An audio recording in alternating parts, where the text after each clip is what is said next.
Dhanraj short hand academy. गति अभ्यास 120 शब्द प्रति मिनट। Be ready.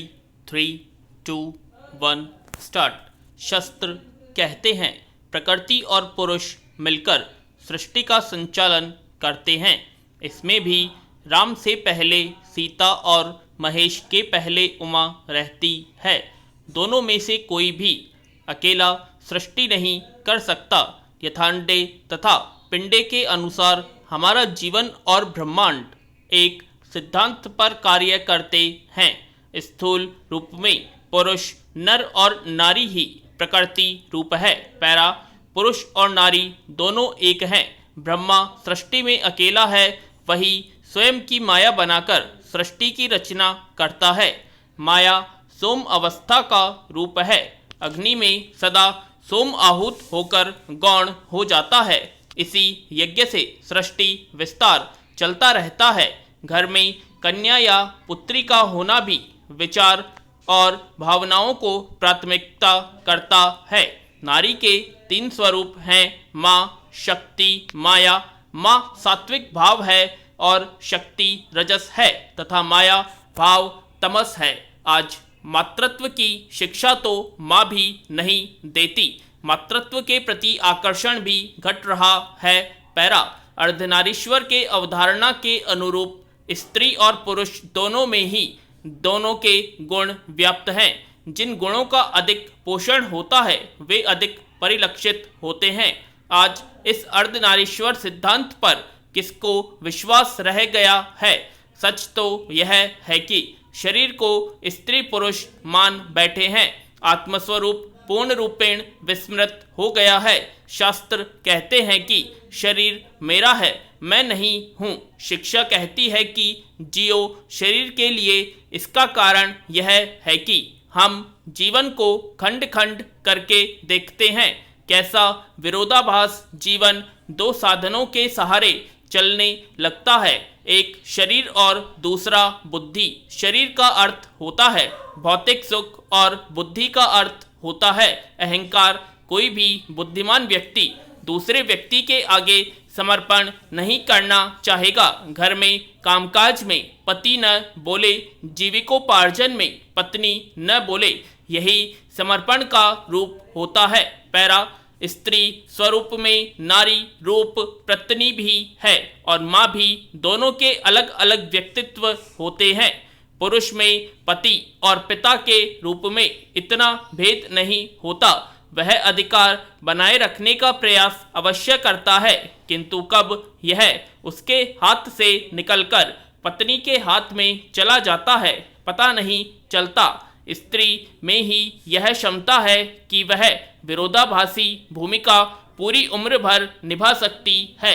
सृष्टि क्रम के विकास से यह स्पष्ट हो जाता है कि पुरुष जीवन का सारा क्रम स्त्री के हाथ में ही होता है। स्त्री चाहे जो स्वरूप दे सकती है पुरुष को। संतान क्रम में या माँ शायद स्त्री ही नहीं होती, वह प्रकृति स्वरूपा साक्षात माया भाव में होती है। मीठी से मीठी, कठोर से कठोरतम। पैरा हमने एक शब्द सुन रखा है, प्रेम। साहित्य सिनेमा व्यवहार सर्वत्र इसका दुरुपयोग देखा जा सकता है। वास्तव में यह कई शब्दों का संगम है। इसका अभ्यास अत्यंत कठिन है। बड़ों के प्रति प्रेम को श्रद्धा कहते हैं। यह भी एक कठिन मार्ग है। जैसे जल का ऊपर चढ़ना।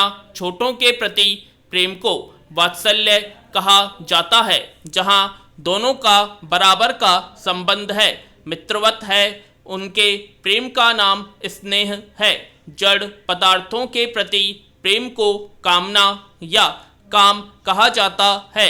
इन चारों भावों का संगम जहाँ सारे भाव मिलते हैं, उस प्रेम को रति कहते हैं। इसके 2 ही उदाहरण हैं, देवता के साथ तथा जीवन साथी के साथ। इसी कारण दाम्पत्य भाव को 2 आत्माओं का मिलन कहा गया है।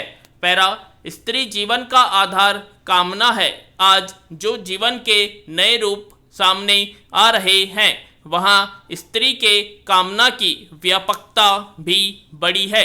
स्त्री ने एक आक्रामक रुख धारण कर लिया है, वह भी पुरुष की तरह ही जीना चाहती है। स्त्री जीवन के बंधन उसे स्वीकार्य नहीं है।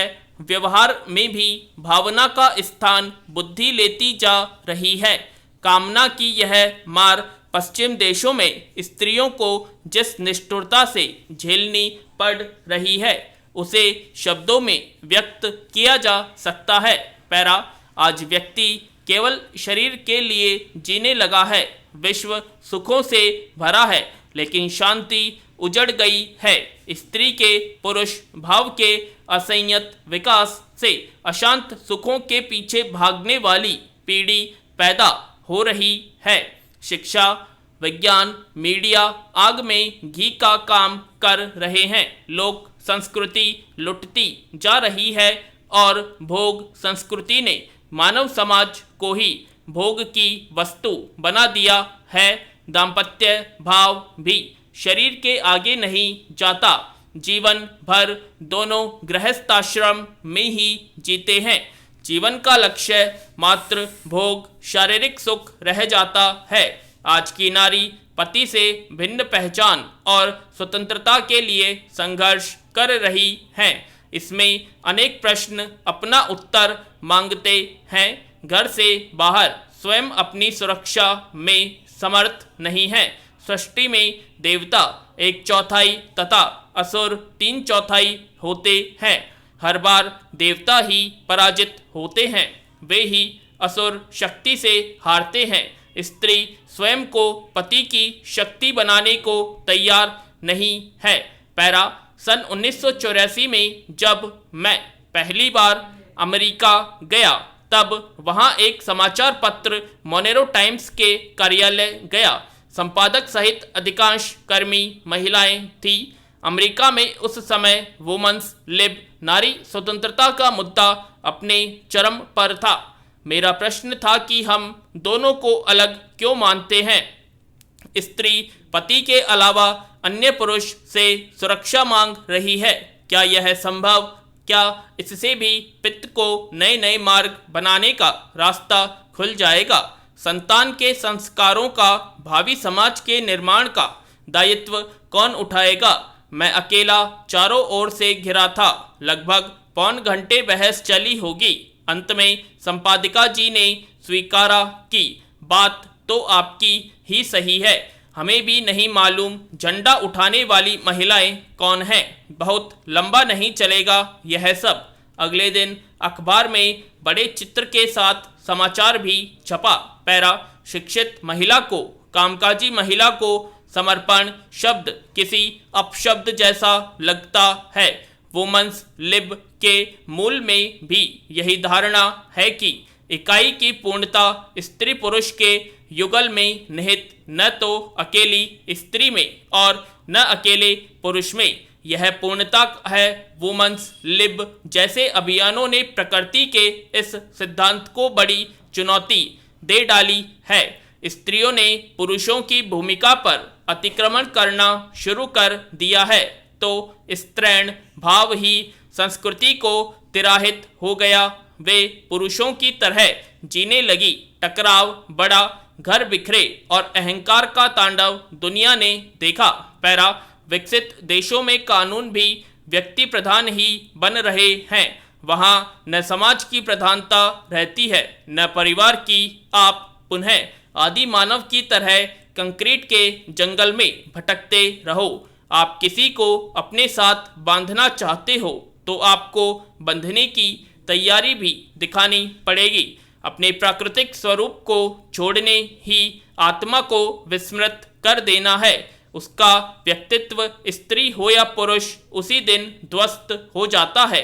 हमें उनके जीवन का, निजी जीवन का भी अध्ययन करना चाहिए। क्या उनका जीवन सुख प्राप्ति के लिए नकल करने जैसा है, अथवा क्या हम उनकी तरह जीवन जीने को तैयार हैं? आज क्या हो रहा है, हमें यह भी चाहिए, वो भी चाहिए। 2 घोड़ों की सवारी उम्र भर संभव नहीं है। पैरा, स्त्री की यही वह भूमिका है जो देश का निर्माण करती है। यह शक्ति प्रकृति ने पुरुष को नहीं दी। पुरुष भी स्त्री के गर्भ में 9 माह बाद शिक्षा ग्रहण करता है। स्त्री को इस भूमिका के अभाव में ही पृथ्वी पर तांडव दिखाई दे रहा है। स्त्री पुरुष का भविष्य कोई बाहर से आकर नहीं संवारेगा। पूर्ण विराम।